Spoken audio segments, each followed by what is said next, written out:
Donnie and Dolly. The team is supported by ableauctions.ca. Closing your business? We can help. It's the one with bite. What do you mean Barks has bite? Johnny? What do you mean Barks has bite? Johnny? What do you mean Barks has bite? Oh, hey, man. What do you mean Barks has bite? Here, try some of this.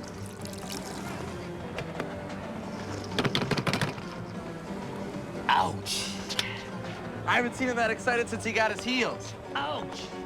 You tell him, Johnny. You tell the world. That 90s advertising gold can mean only one thing, and all of our guests today are brought to you by, coincidentally enough, the Vancouver Giants. A visit from Vancouver Giants general manager Barclay Parneta. They play Friday night, the Giants do, at the LEC against Swift Current. And let's not forget Referee Appreciation Night, Sunday, October 22nd, out there in Langley versus Spokane. Giants 2-2 after 4 games. Barclay, thanks for doing this, sir. How are you? Oh, I'm great. My heart's pounding. I'm so excited to be back on. It's been a while. Little upset with Shani there. I think he owes me a beer. He's cutting into my airtime there, and he was rather cantankerous today. We'll talk to him about that, Barclay. Hey, Referee Appreciation Night, what can you tell us about that? And how much do you appreciate referees?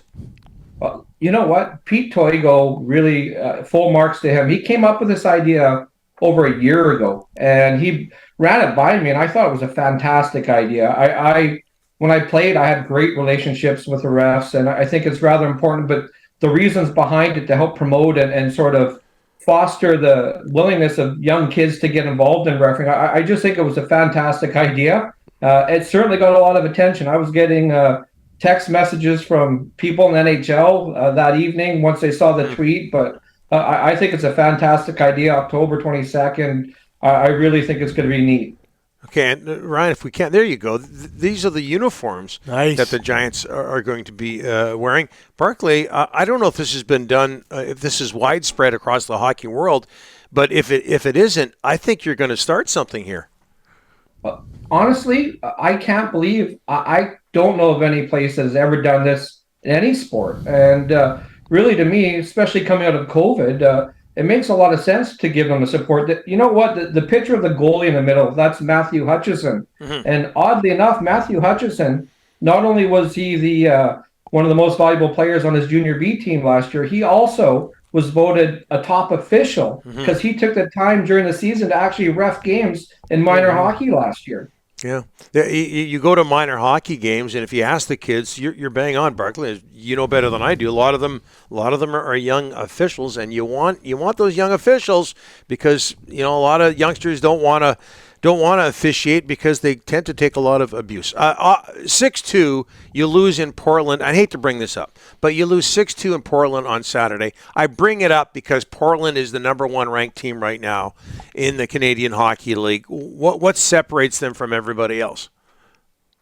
You know what? They've got a lot of their veteran players back, and they've always been a well-run program.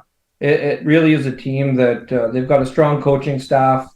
They've done a really good job at identifying talent. So we knew going in that would be a measuring stick for us. Obviously, we're missing Sammy Honzik, so it's not quite a true pitcher, but certainly it gives us a benchmark to sort of give us some targets to reach and try to, the next time we play them, let's improve that, and hopefully we do.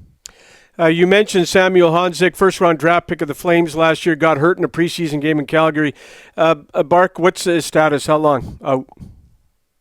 Well, we're going to get an update again from Calgary in 7 to 9 days here, so we're getting closer. I don't really have much more of an update than that. So once they sort of assess one more time, I think we'll have a better timeline of how long it could or couldn't be. Bark, 4 16-year-olds in the lineup this year. You had one last year. Talk about going young. Well, I mean, 3 of them were first-round draft picks, so that's not that hard when you're picking that high. They're all exceptional players, and then Colton Allain, a third-round draft pick, who's a 6'3" player that moves really well. All of them performed on their respective provincial teams for the Canada Winter Games, so they're all pretty elite players. And again, if they can't get ice time, they shouldn't be here. So far, They've doing a really good job. They're exciting players to watch, and they're everyday players right now.